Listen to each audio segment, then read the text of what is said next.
Hey, you there, are you looking for a funky crime thriller with pleasing visuals, top-tier acting, amazing writing, funny comedy, and a good overall plot? Well, then I got just what you're looking for.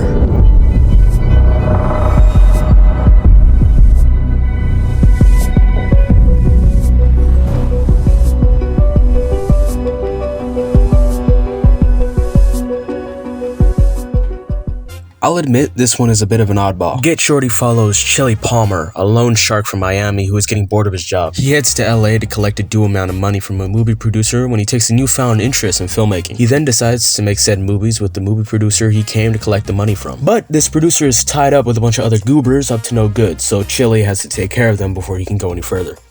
One of my favorite things about this movie is how Chili is cool like a cucumber throughout the whole thing, despite his life being in danger for half of it.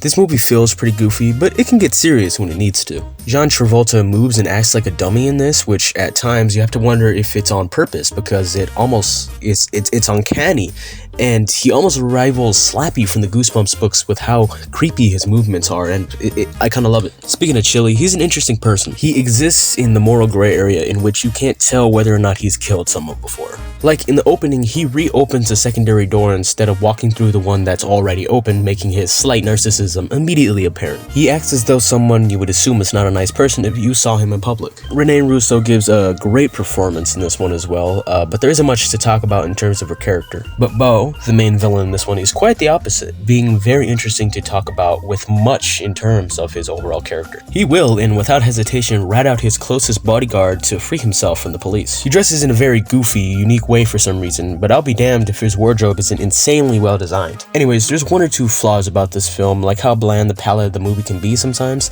like it could use a pop of color every once in a while. There are so many really cool drawn-out gimbal shots in this movie because of the director. He likes that, and I'm not even gonna lie, I do too. Also, when I was rewatching this before I started making this vid, I just realized how much dialogue is in it. That might be a slight turnoff for some people, but not me. So, to summarize, this movie is fucking amazing, and I thoroughly recommend it. Anyways, that's pretty much it for your boy NEXXI. I'm out. See you next week.